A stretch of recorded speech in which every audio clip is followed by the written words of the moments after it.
Anker versus Baseus. It does seem to come down to this a lot, but most of the time there isn't any comparison. Today, I'm going to check out a product that seems to be more and more common. These power adapters are also power strips, so you get a couple extra plugs to go with your power adapter. This is an interesting addition to the product, and from what I've seen in the comments, a pretty welcome one. Well, maybe. Let's find out if any performance was sacrificed for form factor or size to make these power strips also be power adapters, or vice versa. I want to find out if these can also be used for travel adapters as well. Each adapter will get an analysis, then we will compare them to see which one is the better option, or if neither are. In this series, I try to answer the question, which power adapter do I want to get? The videos get technical, so hang on, and always ask questions if you don't understand something. The performance is measured and compared to near competitors to see how each one stacks up. If you want to help out the channel, see the links on my webpage or in the description. Patreon is now live, as well as the super button. Thanks to my current patrons. Okay, let's start with the Anker 727 charging station. I have really high hopes for this one. It looks nice, so I want it to be good. The unboxing experience is good. It comes in a little plastic tray, it's easy to access, and immediately we can see that it has a detachable power cord. I do see something I don't like though. To make it thin, they used a proprietary power connector. No, make it thick enough to use a normal power cord. This is how waste is created. The power cord is 5 feet long. The power adapter doesn't look bad. It does feel really light for the adapter itself. I think half the weight is in the power cord. We can see the two AC outlets, which have a unique feature. They pop up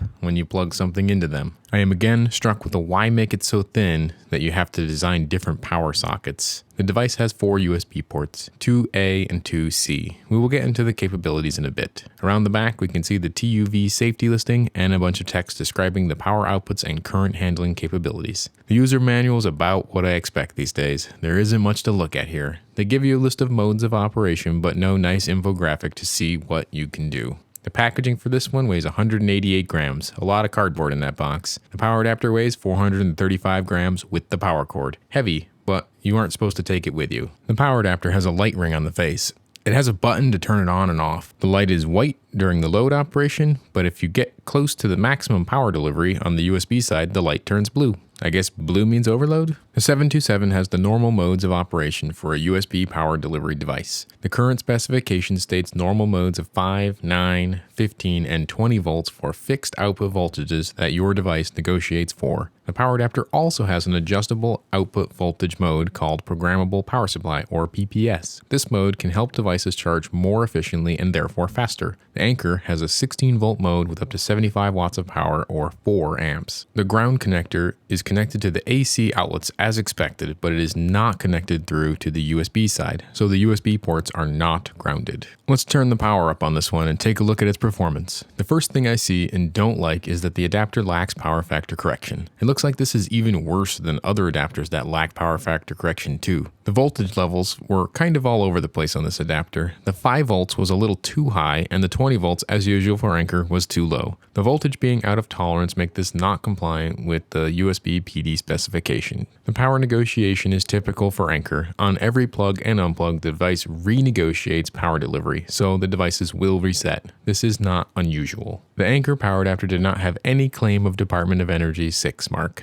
which is a standard for power supply efficiency. It is borderline for meeting the requirement at 120 volts, but at 230 volts, it won't meet the EU requirements. Here's the detailed data for this device. This is not what I wanted to see. It looks impressive at the 10 to 25 watt range for efficiency, but then it's just not doing anything special at all. If it was a 30 watt power brick, I'd probably say it's okay, but at 100 watts, things get bad quickly. They only get worse for the 230 volt condition too. It is so noisy, the THD is just so high that the peak current here was over 8 amps for a 100 watt power adapter. Why would a power equipment company make this? Overload is testing when the device safely shuts down when too much power is drawn. This can happen from a short circuit or a misbehaving device. The Anker power adapter tripped on overload at 109 watts. This is a safe limit, so no fires from this. Okay, now that is over, I'm hoping for better things with this Baseus adapter. Unboxing the Baseus is less easy because they wrapped everything in layers of plastic with more plastic on why. I don't like, obviously. After getting all that out of the way, we can take a look at the adapter. It doesn't look too bad. The two AC power sockets are on opposite sides, which is a unique feature. The adapter also has 4 USB ports,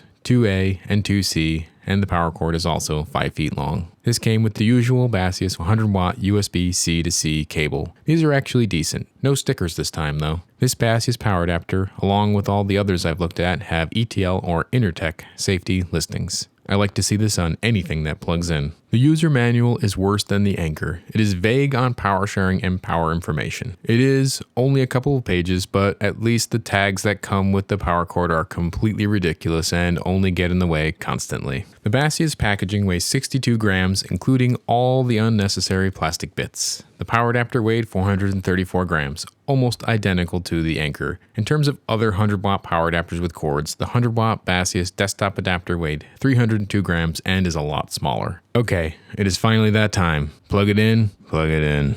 The Baseus adapter has the usual little LED light indicating it is on. This is soon to be taped over. Okay, the button on the Anker has a purpose, but just don't put a light. The PowerCombo has all the standard modes of operation for a USB power delivery device. This has 5, 9, 12, 15, and 20 volts for fixed output voltages. The power adapter also has an adjustable output voltage mode, the programmable power supply or PPS mode, up to 20 volts, which can do 100 watts and 5 amps. The ground connector is connected to the AC outlets also as expected, but it is not connected through to the USB side, so the USB ports are not grounded. The AC sockets have shutters to keep objects out. This is a good safety feature. You have to insert an object into both sides to push the shutter out of the way and therefore get to the AC pins. The USB voltage levels were mostly in tolerance. It fell just short of the 19.5 volts at the 100W full load. Close enough to say it's within the sample variance, but it's still out of tolerance. The Baseus renegotiates the USB power delivery on every plug and unplug.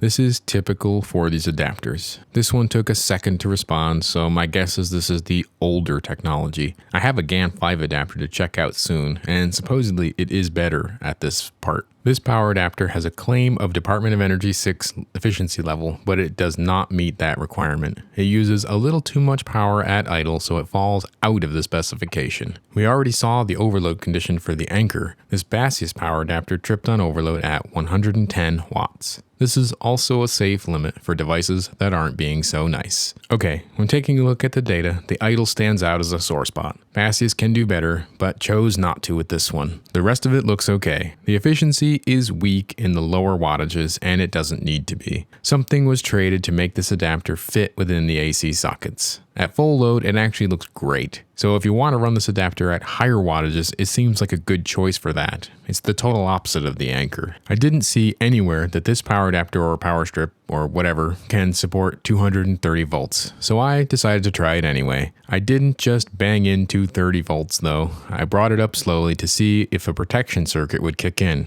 And it did. The device cuts out around 150 to 170 volts and protects itself. It resets, and it is still usable though. Likely a device called a metal oxide varistor that clamps the rails together if its threshold is exceeded, which I did a few times. I had to make sure. So this is a 120 volt only device. The power factor correction is a technique to consume AC power as efficiently as possible. The higher the power factor, the lower the comparable current, and therefore the lower the loss in wires and transformers that supply your power. The goal is to have all the waves look like they're the same shape as the yellow line, a sine wave. The Anker adapter is obviously pathetic when compared to the Baseus adapter. They are identical on efficiency, but the Anker will cost you more money to operate. This is a hidden loss in your wiring instead of in the adapter. These are real losses from the extremely peaky current on both the 230 and the 120 volt operation on the Anker. The Baseus isn't perfect either, but it's much closer to ideal. The two power strip adapters are different. The form factors vary quite a bit, but overall they're identical weights, and really one doesn't take up less space or fit any better than the other. They're just the same but different. Okay, time to compare the data with lots of other 100 watt power adapters. I pulled in quite a few to look at for this one, but let's focus a little first. When comparing the idle data with the others, the Anker is not very good, but at least it looks good compared with this new Baseus adapter. I figured a product released in 2022 from both of these companies would be much better than this though. Neither meet the DOE 6, but at least one didn't claim to meet it. On the idle graph, these adapters are not the best. There are much lower idle power consumption products from both Anker and Baseus, but also from others like Satechi. The Anker does take the lowest spot in the quality for idle because they made sacrifices to make a terrible product. When comparing the overall data with the other adapters, the Baseus at least doesn't look terrible. It isn't the most efficient, but we are way zoomed in here, so all of these are on top of each other. The Anker is just not made to operate from AC power. On the average power consumption graph, the Anker is the new worst and the Baseus is somewhere in the middle. The best 100 watt is still a different Baseus and the most efficient is yet another Baseus. So they do some things right, but they didn't quite get it right on this one. Okay, well, there it is. The Anker 727 charging station, the newest in the lineup, and it is pretty thoroughly the worst one they make. Between the no better power negotiation and the plastic pop-up plugs, which will break, and the lack of power factor correction, this doesn't really give you much of a reason to buy it. It is a $20 power adapter with a proprietary power cord strapped into a $2 power strip. This gets a skip and shouldn't be for sale. This might be the worst product I've seen yet. It is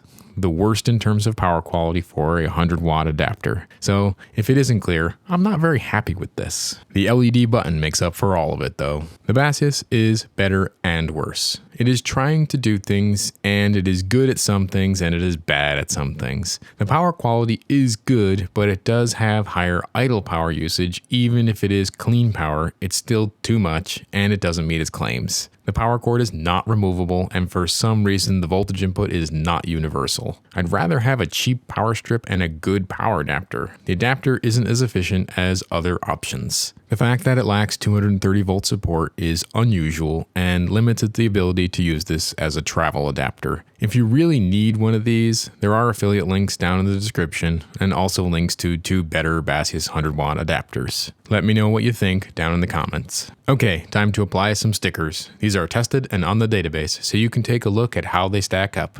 These 2 adapters span a wide range of power quality. Thanks for watching. Next week, I have another video on a power bank, this time the SharkGeek Storm 2, the smaller one. Check my website for upcoming videos, and there's a schedule of release dates. I have many more of these adapters to get through, so many more videos in the future. Goodbye.